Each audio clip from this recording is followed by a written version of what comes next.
Welcome to the Asbestos Knowledge Empire. What does asbestos management mean to you? I used to really struggle with the asbestos management at my site, but now it's a breeze. It used to be really expensive. I was paying loads, but now I've got my asbestos power team in place. It's so much easier. Asbestos could be a pain in the arse if not handled right. We had to stop the job because asbestos was discovered. Now we don't have that problem. Asbestos management is easier than you think. Asbestos management. Be proactive, not reactive. Think about asbestos first, not last. And now your hosts, best-selling authors and asbestos experts, Ian Stone and Neil Munro. Welcome to Asbestos Knowledge Empire. I'm Ian Stone. I'm Neil Munro. So today we're talking about Donald Trump and his pardon list that he left office with. One pardon in particular. We're not going all political on this and delving into that, but there is reason, isn't there? Yeah, so as part of the president leaving office, they get to pardon a list of people. I don't know if it's limited to a number, but yeah, he had a big old list that kind of, he pardoned people that had helped him on his journey through the presidency and to get to the presidency. But yeah, like Ian said, we just wanted to focus on one in particular, and Ian's just going to give you the details of that person, aren't you? Yeah, so the chap's name was David Rowland. He received a probation for a violation of the Clean Air Act for removing asbestos found in an elementary school, despite his actual asbestos licence lapsing. Yeah. Donald Trump has got a bit of a history of asbestos, hasn't he? He has kind of publicly denounced asbestos and kind of said it's all kind of a big boys game and it's not true. You know, all the asbestos deaths are not necessarily related to asbestos in the past. Yeah, I mean, but there was talk of him signing Chrysler white asbestos back off to be reused and stuff. Yeah. I don't follow American politics all that much. No, they're just the little snippets that I've heard over his period in office, really. So, kind of this pardon, you know, in his mind is kind of a no-brainer, possibly, that he probably doesn't see there is an issue with this. Yeah, but we want to really sort of dive into what the issues would be surrounding working with asbestos without a licence, but kind of focusing on UK law, really. Yeah, exactly. We're looking at it from this country's point of view, and if that happened here, what would be the issues and the problems surrounding it? Yeah. So first thing, I've got an issue, and I think it is an issue with where these works were carried out. Yeah. So obviously it was in a school, so asbestos has been removed within the school by a contractor without a licence. Really, this is not the ideal scenario. This is a big problem, really, because if you're going to do it in a location, school's probably one of the worst places, really. You know, we're not talking a remote off-site demolition building where probably no one's ever going to go to until the building's knocked down. We're talking about a live operational school where potentially after these works have been completed is going to be occupied and full of, you know, small children. Yeah, exactly. And that's it. And it's not just because, it's kids, bless them. It's there's thought behind why we take umbrage at this. Yeah. And the reason is that there's scientific evidence that children are more susceptible to asbestos fibre. Their lungs aren't as well developed. They're still developing. Their bodies are growing. Yeah. And because of that reason, that's why they're more susceptible. When you're an adult, your lungs are fully formed and can fight things off easier and filter things out from the general world. Whereas, like I say, children are that much more susceptible because they are still growing. And that's the problem. Yeah. And to add to that, additionally, we're talking about exposing small young children to asbestos at a young age. And what we do know is the more you are exposed to asbestos, the more likely you are to contract an asbestos-related disease. And again, you know, with being exposed at a young age, they've then got a lifetime of, you know, potential accidental exposure to asbestos. So it's kind of a double hit of, one, they're potentially more susceptible to asbestos exposure and disease, but two, if they are exposed at this young age, then, you know, you've got a long period of time for the latency period for any disease developing within them. Well, when just saying that, right, it just made me think of something. So, all right, it's not acceptable to be exposed, but let's just say that people usually start having an exposure in their working career at the age of 20. Yes. Right? Let's just say that. Yeah. Whereas what we're saying here is that their potential exposure age is 5. Yeah. Well, that's 15 years, right? And the range of exposures that we normally talk about is that leads to asbestos disease can range from sort of 15 to 40, 50 years. Yeah. So they've just ticked the box at the age of 5 of that first possibly getting an asbestos disease within 15 years. Yeah. So even before they're hitting their working life at kind of the age of 20, they may have already a disease within them that develops and kills them. Yeah.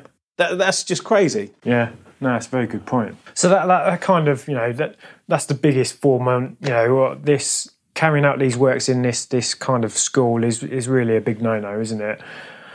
So let's talk about, what is the potential issue of, having a contractor with no licence and to take asbestos works? Well, what could be the pitfalls of that happening? Yeah, well, in this country, the Health and Safety Executive, they issue licences. It's a permissioned regime, meaning that you have to apply for a licence and you have to meet a lot of criteria. It's not the case of you pay your money, you take the ride. Yeah. It's you pay your money. I can't remember how much. I think it's about $3,000 to apply for a licence, and that licence you have to meet a lot of criteria.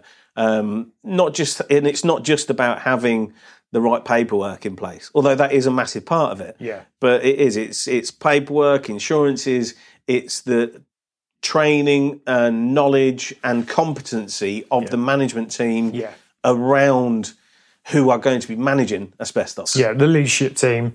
And they really do put the people at the top of the tree, the directors of the company. They want to know that they are competent and experienced in these types of works, don't they? Definitely. And that's the thing. If something goes wrong on a project and you end up losing your licence, well, you can't be a licence holder again. They will ban you from being a licence holder. Yeah, and that's your licence to trade is no longer. Yeah, exactly. And that is it. It is your licence to trade. Yeah. And like I say, it's a very difficult thing to acquire an asbestos licence, because when you're licensed for asbestos removal works, it's not just the simple, easy jobs that you're licensed for. They don't categorise it into like simple, a bit difficult, really hard.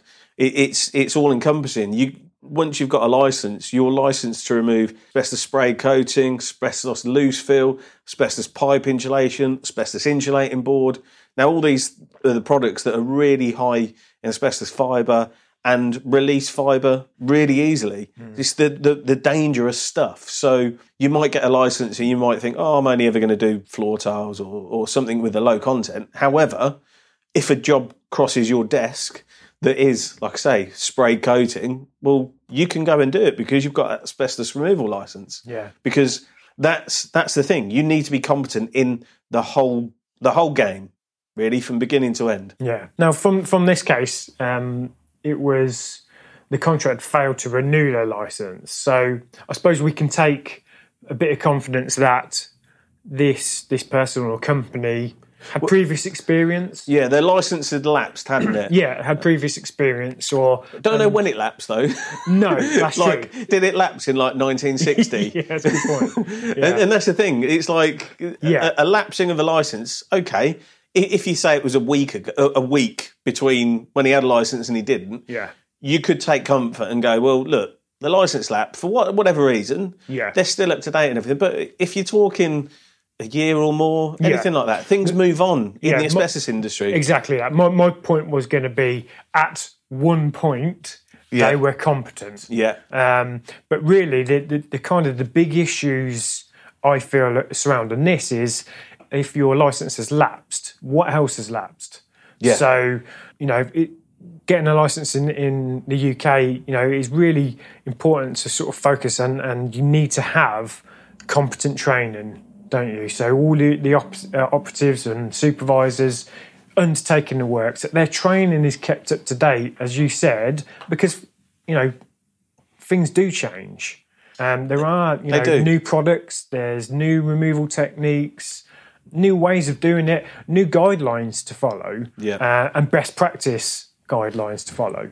And if your licence has lapsed, possibly your training and your up-to-date training is going to have lapsed. Definitely. And I mean, the fact, if he was a chap that ran a business that wanted to continue doing asbestos removal and it lapsed because, I don't know, basic admin, it's like you said, it's like, well... It's your licensed trade. This is the one thing that you would have to keep up to date. And if you can't keep that up to date by, like, taxing your car or getting your MOT done, it's like, well...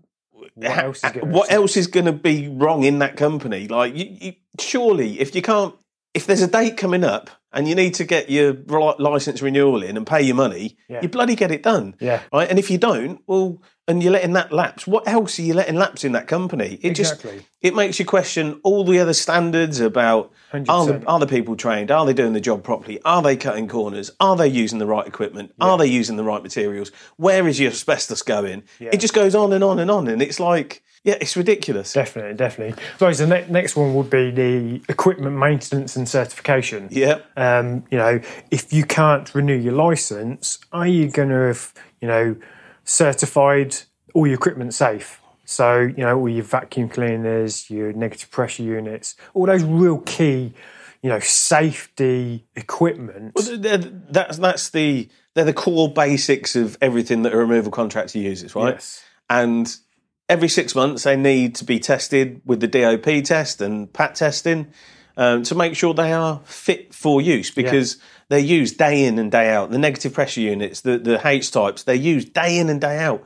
They are the tools of the trade. Yeah. And so you need to make sure that they are working, they are filtering everything efficiently through the HEPA filter. It needs to work properly, because the second that a bit of kit isn't working, well... It's essentially a big problem. Yeah, exactly. Massive problem. If the HEPA filter isn't working properly and efficiently, well, everything that you're vacuuming up or sucking through the negative pressure unit is being blown out into the area, the room next door, and it's making a bigger problem and a worse problem than what you actually started with. Yeah. And if you have asbestos removal works done and you don't have full-time project management and air monitoring, you never know whether that's happening or not. Yeah. And for me, like as a client, I would never want to run that risk, because I'd always want that reassurance and the proof that the contractors are doing everything right and their equipment's running right. Because and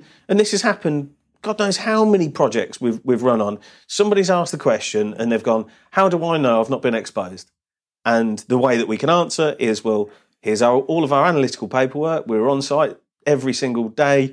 We've run tests here, and here. And it's the proof that people need and the reassurance that people need. And without that, you're kind of, it's a bit like Wild West. No, you're right. And like I say, taking a company like this, well, that's even further removed from a company that is doing it right and you kind of can't prove it. It's like, this is even further down that line. Yeah. No, you're absolutely right. And that's a very good point to raise, because even the most competent asbestos removal contractor can't check whether their works have been completed safely. There's no way of them saying to anyone, have you been exposed or not?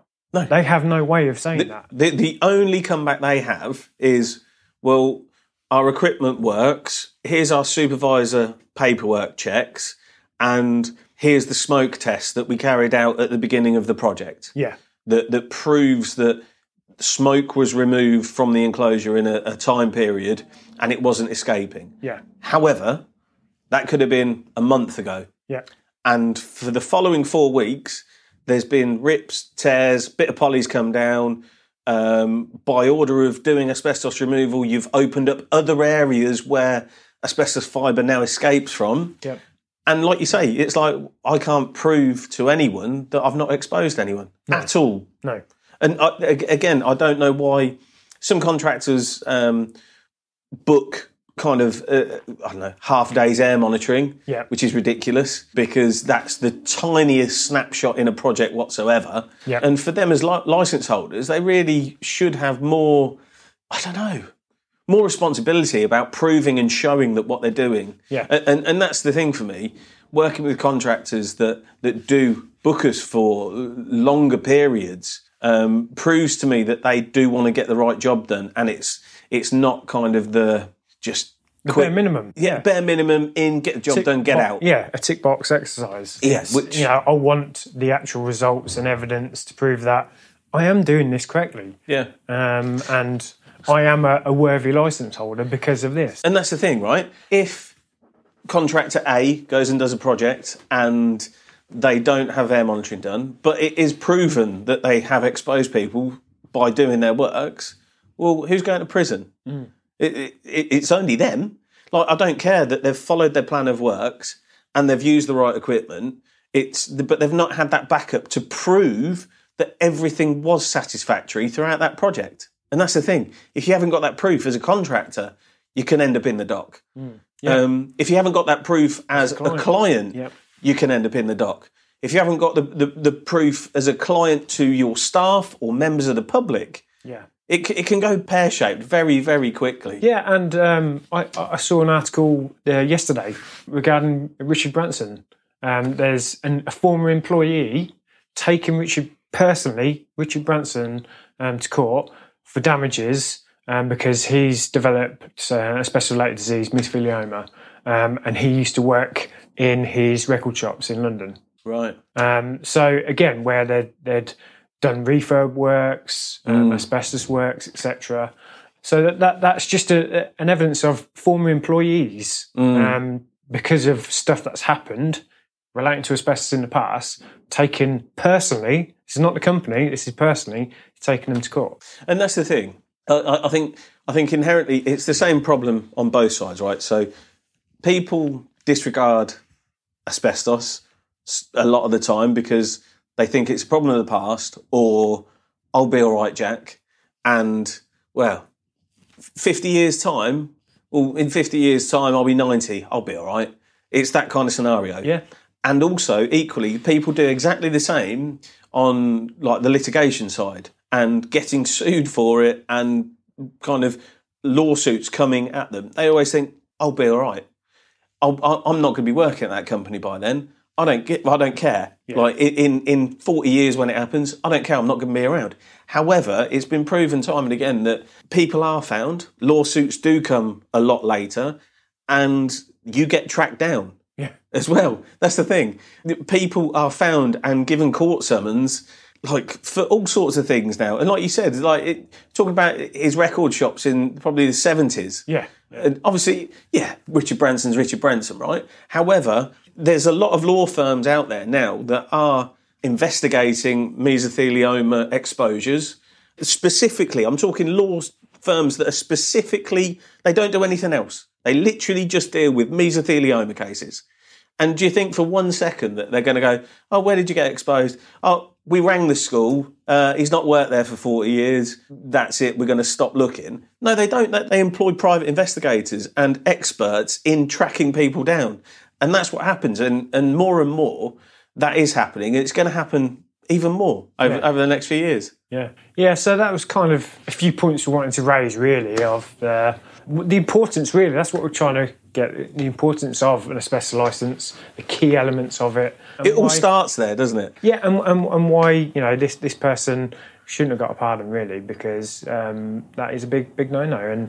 And who knows, really, again, going back to this, who knows what exposure was that happened on those works. Exactly, and those were the works that they got found out on as well. Yes. And that's the thing. So, again, that whole licence lapsing thing, it all starts there, but as we've just unpicked... Scratch it, and usually... It's that thread, isn't it? And we've just done that. We've picked at the thread and we've started talking about it and gone, oh, what about that? What about that? What about that? And it ends up in a horrendous state of affairs, really. Yeah. And kind of, it is worrying. Well, I hope you enjoyed that one. Remember, asbestos first, not last.